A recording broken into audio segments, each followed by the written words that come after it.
Hi, அனைவருக்கும் வணக்கம். Yours எல்லோரும் எப்படி இருக்கிறீங்க? மீண்டும் நாங்கள் திருவண்ணாமலைக்கு செல்கிற வழியில் ஒரு கடற்கரை, அழகான கடற்கரை ஒன்றை பார்த்தோம்.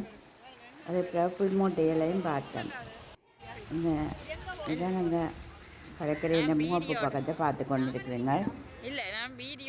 காலக்கதிரவன் தன் ஒளியை மெல்ல மெல்லமாக வீச தொடங்கிட்டான். இதான் நாங்கள் போகிற பாதை. எப்படி இருக்குது வியூவர்ஸ்? ஒரு 5 மணி போல் எடுக்கப்பட்ட இந்த வீடியோ மிக அற்புதமாக இருக்குது. கடற்கரையை பாருங்க. எங்களோட கவலையால் எங்களோட மன அழுத்தங்கள் எல்லாத்தையும் தீக்கிரமான கடற்கரை பயணம் இருந்துச்சு. இது வந்து இந்த பகுதியில் வந்து வானிலை சேர்த்த ஒரு பகுதியாக இருக்குது. எந்தெந்த இதாக இருக்குதுன்றதை பார்த்து கொண்டிருக்கீங்க. அந்த விளக்கம் கொடுக்குறவர் சொல்கிறார், அந்த மழை வீழ்ச்சி வரைக்கும் எப்படி இருக்குமாண்டு இதில் அளவை பார்த்துட்டு இவ்வளோ நீர்வீழ்ச்சி அளவை நாங்கள் தீர்மானிக்கலாமான்னு சொல்கிறேன். இது கிட்டத்தட்ட ஒரு 300 மில்லிமீட்டர் மழை வரைக்கும் தான் அவரோட வாய்ஸும் உங்களுக்கு வந்து கொண்டிருக்கணும்னு நினைக்கிறேன். அது மழை பெய்கிற பீரியடில், அதாவது சைக்ளோன் அப்படியான பீரியடில் 1/2 மணி நேரத்துக்கு கூட மிஸ் பண்ணுவோம். அந்த சைக்ளோன் பீரியட்டை பொறுத்து அதாவது 300 மில்லிமீட்டர் 1/2 மணி நேரம் இதிலும் அவர் அந்த விளக்கத்தை கொடுத்து கொண்டிருக்கிறேன். இருக்கணும்.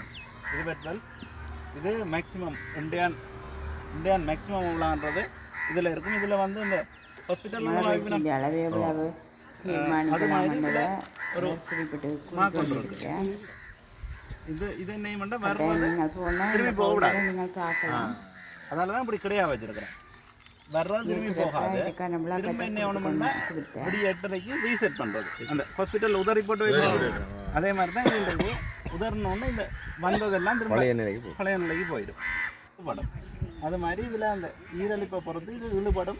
எல்லாம் ரெண்டு வந்து பார்த்தவையும் கூடினா இழுபடும். பதில்களை சொல்லி கொண்டிருந்தேன்.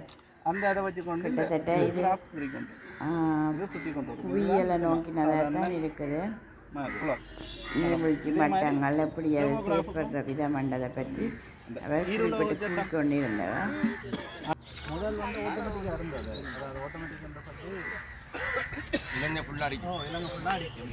இப்போ வந்து இதெல்லாம் அந்த இதுகள் காட்டப்படுது. வந்து சுற்றி வர பிரதேசங்களை பார்த்துக்கணும்.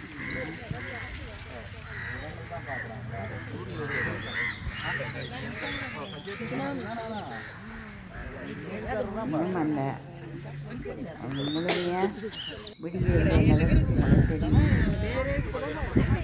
சூரியன் எழுப்பி கொண்டிருக்கிறேன்.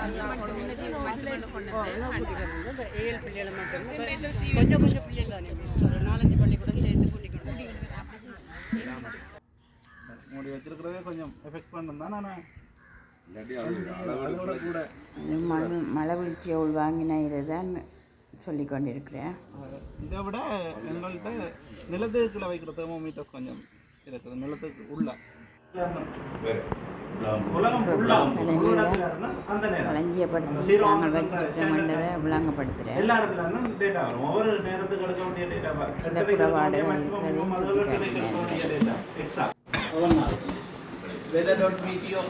சுட்டிக்காட்டுகிறேன். இதில் வந்து மழை பெய்யுற நேரம் நார்மலாகவே ஏரோஜஸ்டேஷன் ஆட்டோமேட்டிக் ரெயின் சேஞ்சஸ் சொல்லி ப்ரீடிங்கள் ஒவ்வொரு நாளும் வந்து கொண்டிருக்கும், அப்டேட் ஆகி கொண்டிருக்கும். ஒவ்வொரு 5 நிமிஷத்துக்கு ஒரு அப்டேட் ஆகி கொண்டிருக்கும். இந்த பொழுது சாதாரணமாக வேலை செய்கிற ஸ்டேஷன்கள்ட்ட அப்டேட் ஆகும். சிலது 0 கொண்டே கிடக்கும், சிலது வேலை செய்யாது. என்ன பிரச்சனைன்னா அங்கே கூட்டிகிட்டு வந்தோம்னா கலத்தி கொண்டு போயிடுறாங்க. சோழ கண்ணில் இதெல்லாம் கலத்தி கொண்டு போயிடுறாங்க. வட்டியை சோழ கண்ணில்